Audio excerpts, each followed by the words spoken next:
Hello, everybody. Thank you for joining. This is our webinar on how to deal with late payments and customers who may not be paying in your business. So this is a topical comment. All you need to do is dive into the news and have a read through. So my name is Ollie Maitland, and I'm one of the co-founders at Capitalise.com. And I'm here to help you answer that question. And so if we look through the news, we'll see that there's rising insolvencies across the UK, at the moment 50% higher than 2019, so pre-pandemic, which is around 7,000 businesses per quarter. Or if you've been following the Wilko story, where the large goods store went out of business, and obviously with it taking 12,000 jobs, and of course a huge impact in the supply chain.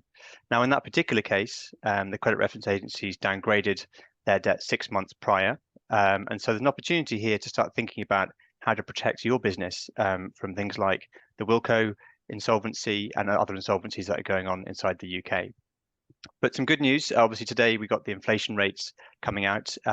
So with a slight drop in August, when the UK was probably expecting a bit of a rise, we are hopefully expecting the rates to stay sticky tomorrow at 5.25%. So obviously we'll see what the Bank of England has to do there, because of course that's driving a lot of these insolvencies currently. So to help us navigate this, I'm going to stop sharing my screen. We've got Nick Harvey, who's managing partner at Escalate, and also Steve Rose, who is an associate at Escalate too. So really, the main question, which hopefully Nick and Steve you can help us with, is really how to solve this problem of what to do if a large customer is not paying. So in fact, maybe the question is, what can we do to prevent that from happening in the first place? Yeah, okay. Afternoon, all. Thanks, Ollie.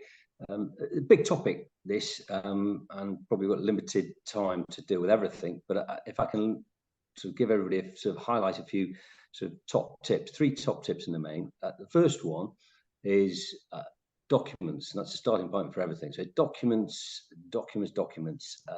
The old adage of you can't make a silk purse out of a sow's ear is so true. You've got if I'm talking about sort of trading terms, supply contracts, sale agreements, even internal docs, such as your employment contracts, share agreements, all that sort of stuff, they set the rules of the game. And you wouldn't go into battle if you didn't set things in your favor. And that's the same with any game. So here, you've got to sort of get the things when you can stacked in your favor, because if you don't and you leave gray areas, then that's manna from heaven from any lawyer, because they can go and exploit it on, if you're on the defendant's side, they can go and kick the can down the road with that. And even on your lawyer's side, if there are wrinkles and there are holes in what you want to do to enforce your rights, then your lawyer's got to paper over the cracks. He's got to build the case, and that takes more time. It takes more cost and delay just causes problems in terms of enforcement of debts. Yeah. So I can't say any more heavily. Documents. Get an audit of your documents and get them put right, because you'd stand you in good stead. Thanks, Nick.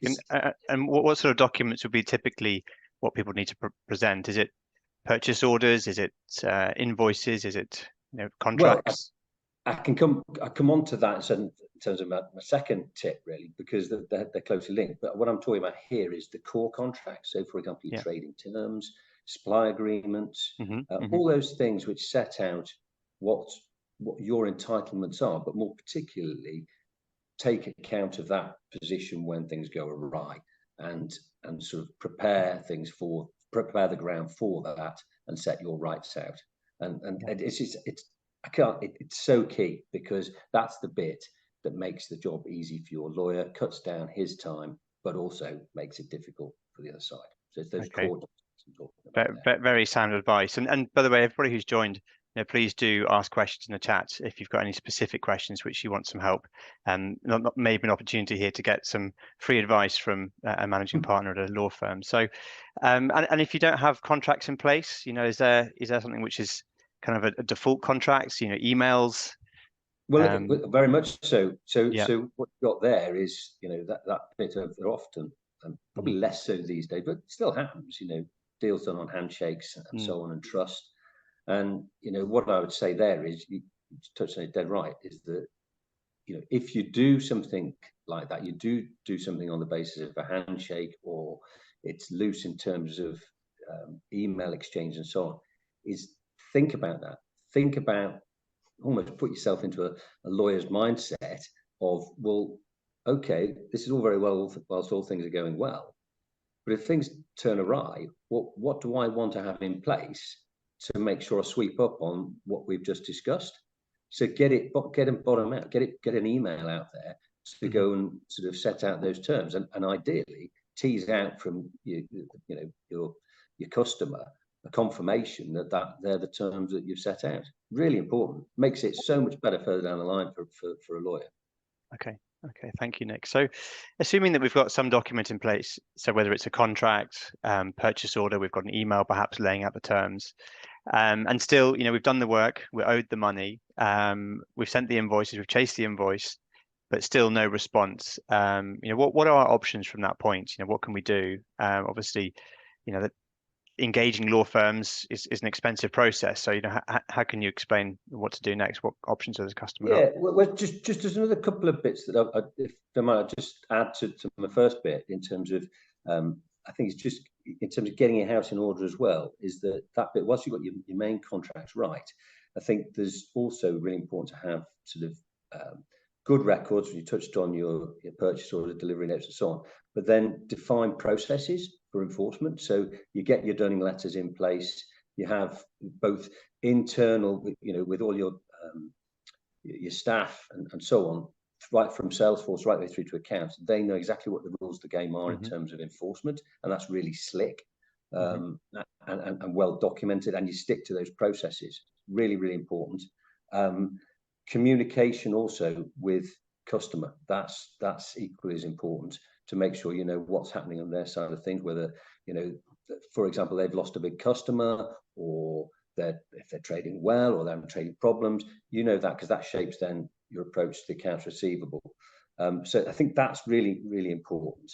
And then just one final point on that for bit is the bit about when it all does go awry, is the approach to what you do, that being sort of commercial, pragmatic, and balanced in the way that you go about it is really important. I think a lot of people will approach litigation thinking that it's a sort of way of gaining justice, or righting a wrong, getting a moral right, and that's just that they're not good bedfellows of litigation.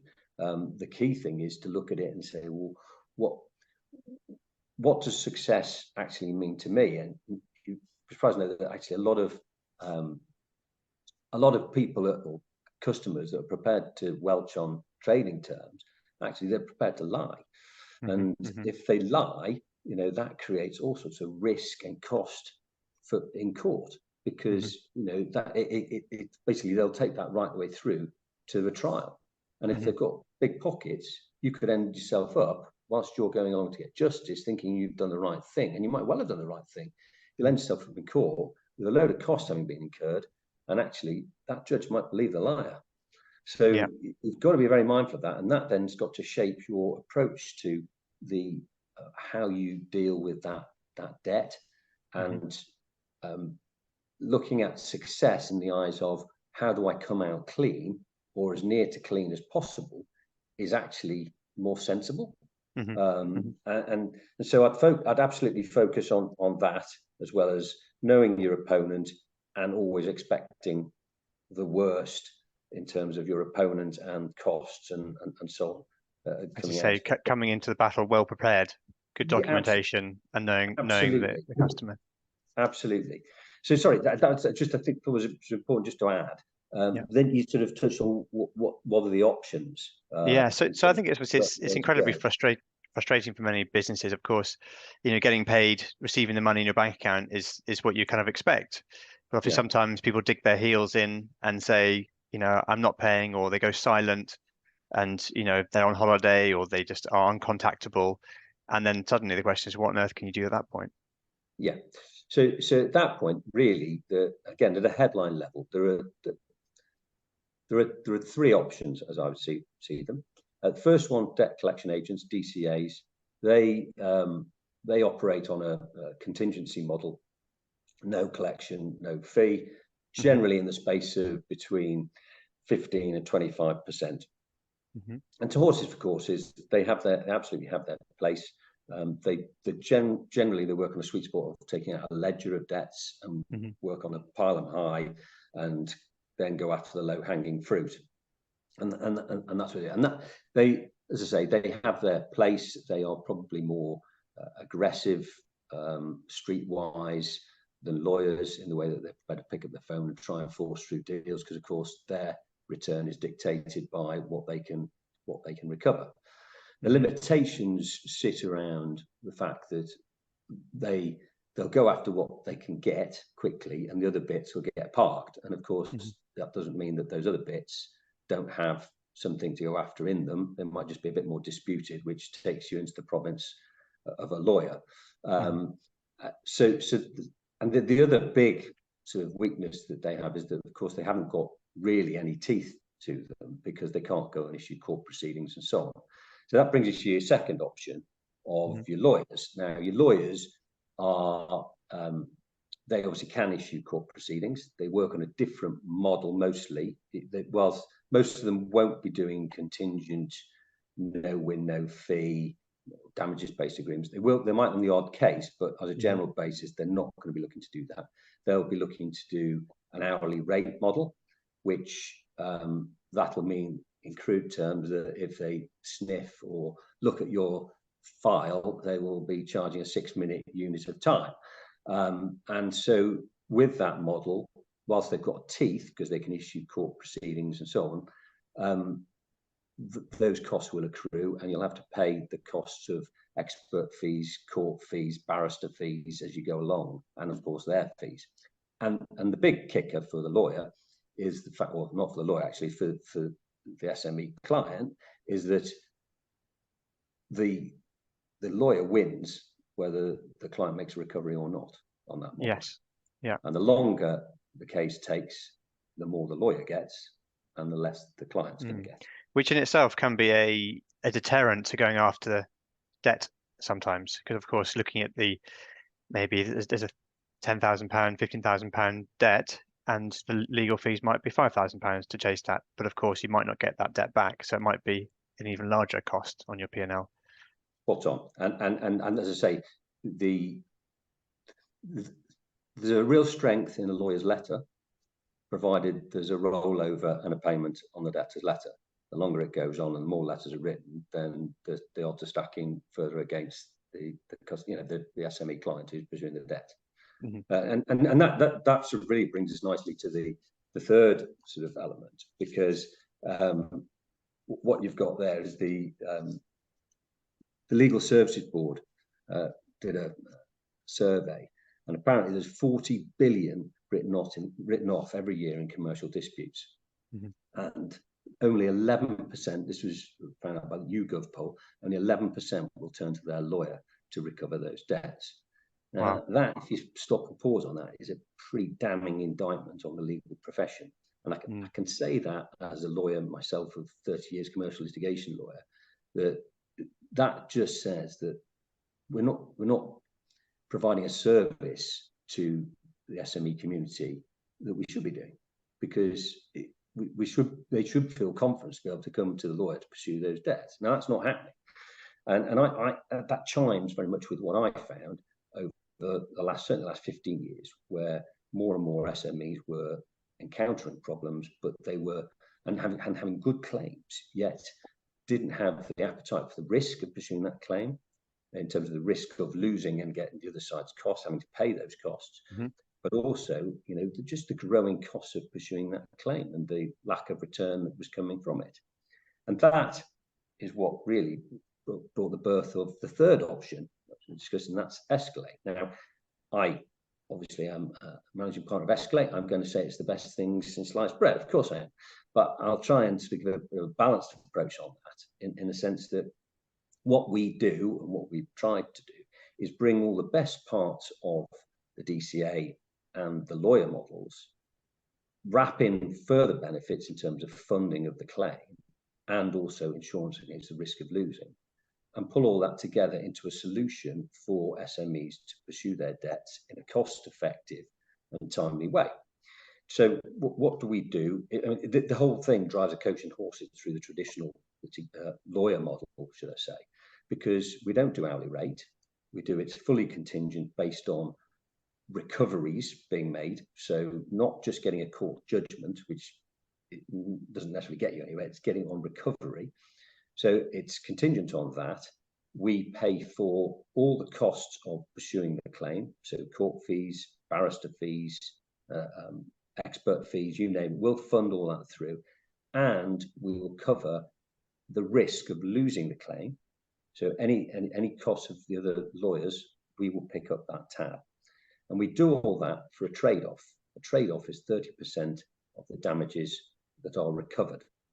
So this is where the balance bit comes in, is that if I say to you, right, it's 30% of the damages, you might say to me, well, I've got John here, my friendly lawyer down the road, who's going to charge me an hourly rate of, argument's sake, £250, £300 an hour. And if he'd sent a couple of letters, that's a much cheaper option than Escalate. And of course, at a face value, that's correct, isn't it? That's much cheaper. Well, that's okay, but I can say now that most people that have been involved in litigation before will know that that's not generally the way it'll go. It'll rumble on for a number of months. There'll be a lot of letters sent, and actually Escalate will be, in real terms, the most viable option. And what I'll also say there is that all the things that I touched on just before, in terms of getting house in order, in terms of your processes, getting your documents right, and so on, most people that will chime with and say, yeah, I can see that, getting an audit of all those and getting it all sorted, that's a good idea.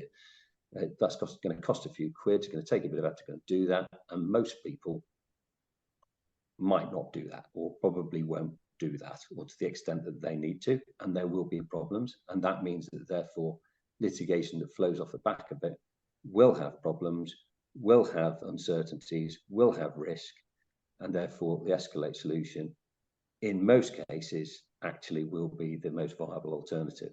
But they're the options, that's the balanced approach to it. Yes. They're the realities for others to choose. Very good. So just in summary, there's the DCA model, which is debt collection agencies. There's the pay by the hour legal model, number 2, and then there's the Escalate style solution, which is a contingent fee on successive recovery. That's great. Thanks, Nick, for explaining that. And just maybe to share as my last question, and also just for those that are listening, I will share a link. If you have a case that you'd like to discuss with Escalate, there's a form which I'll just share, which you can complete, and someone will contact you about your particular case. But coming back to the just add to that, Ollie. Sorry, because what we will do is that, you know, obviously we like, the whole basis of the model is we like to back winners.